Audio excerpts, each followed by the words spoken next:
Good evening to all. स्वागत है तुहाडा सब दा अपने official YouTube channel learn mind दे विच। किवें हो जी सारे? मैं उम्मीद करदी हां कि सारे वधिया होवोगे। सब नूं मेरे वल्लों प्यार भरी सत श्री अकाल। सो सब तो पहला जिन्होंने हाले तक साडे यूट्यूब चैनल नूं लाइक शेयर सबसक्राइब नहीं किया, please subscribe to our channel, ठीक है। दूसरी चीज़ कि ये बारे ये ते आवांगे, ठीक है। तो एक जी लेटेस्ट अपडेट जो कल ही आ चुकी सी, मतलब कल शाम के 7:30 बजे में भी इन्नी खबर आई सी, ये न्यूज़ आई सी, if I am not wrong, कि ETT 994 का एक पोर्टल वैबसाइट के उत्ते आया हुआ है। की लिखिया होया उहदे विच सारी गल्लां डिस्कस करांगे, थोड़े सारे डाउट्स मैं अज लऊँगी, क्लीयर करूँगी, ठीक है।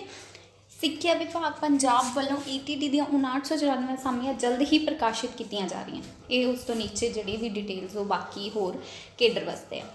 तो देखो 994 का उन्होंने ये गल कही है कि जल्दी ही वो नोटिफिकेशन जोड़ा है वो आने वाला है, लेकिन किन्नी क जल्दी आ सकता है तुसी अपने पॉइंट ऑफ व्यू दो। बाकी थोड़े क दिन तक थोनों नोटिफिकेशन मिल जाएगा, मतलब हुण तो इन्होंने आना ही आना है, ठीक है। 31 मई तो पहला इन्होंने ये पब्लिश करनी है और 5 मई हो चुकी है, मतलब 10 मई तक मे भी थोनों जोड़ा है नोटिफिकेशन मिल सकता है। अगर तुसी इहदे विच जाने हो, इहदे ते क्लिक करते हो तो तुहाडे कोल कुछ इदां दा इंटरफेस देखने को मिलता है।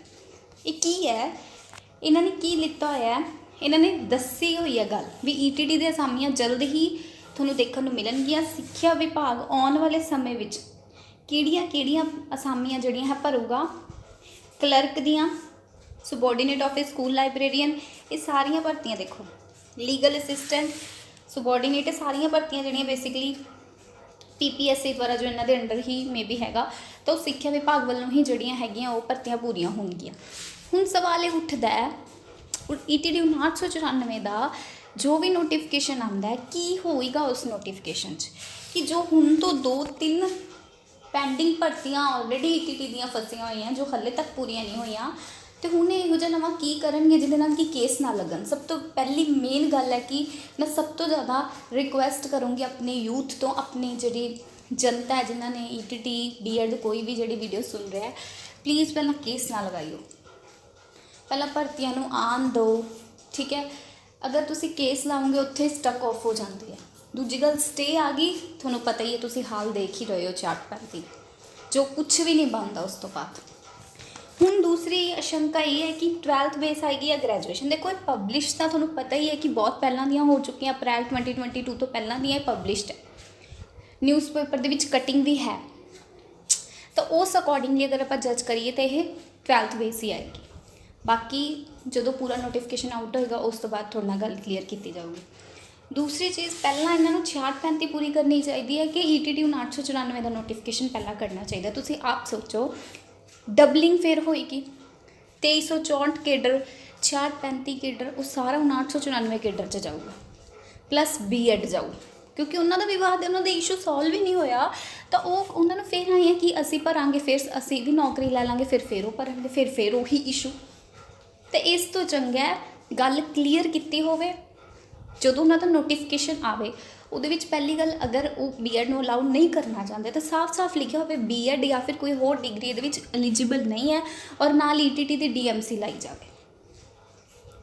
ये गल सही है बिल्कुल, तुसी भी ये मानते हो, थोड़े चो बथेरिया ने मैंने यही सजैशन दिता सी कि मैम ऐदा होना चाहिए कि ETT की भर्ती वास्ते DMC मंगना चाहिए। याद है जो NTT की वैकेंसी आई सी पिछले साल, NTT बनने वास्ते NTT का फॉर्म NTT की वो मंगी सी कि अपना DMC, तो उस तरह ही ETT की DMC मंगन, अगर एक अपने राज चों आपके स्टेट चों ETT की होंद नूं बचाना चाहते हैं सरकार, अगर ETT की भर्ती तो ETT ही अलाउड करती है, B.Ed नूं अलाउड नहीं करती। वैसे तो सुप्रीम कोर्ट चो साफ हो ही चुका है, तो हुण सरकार कुछ आपके अकॉर्डिंग नहीं कर सकती। सुप्रीम कोर्ट के फैसले अकॉर्डिंग B.Ed बाहर हो चुकी है, B.Ed नूं कोई स्टे नहीं मिली, B.Ed नूं कोई राहत नहीं मिली, तब B.Ed कुछ भी नहीं कर सकती।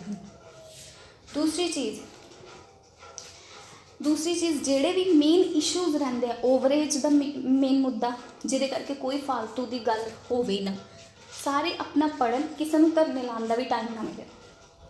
भर्तियां ओबवियस है कि असीं नंबर लैने हैं, असीं क्वालीफाई करना है, तब पढ़नगे सारे, उन्होंने 3-4 महीने का टाइम मिले तो सब पढ़नगे,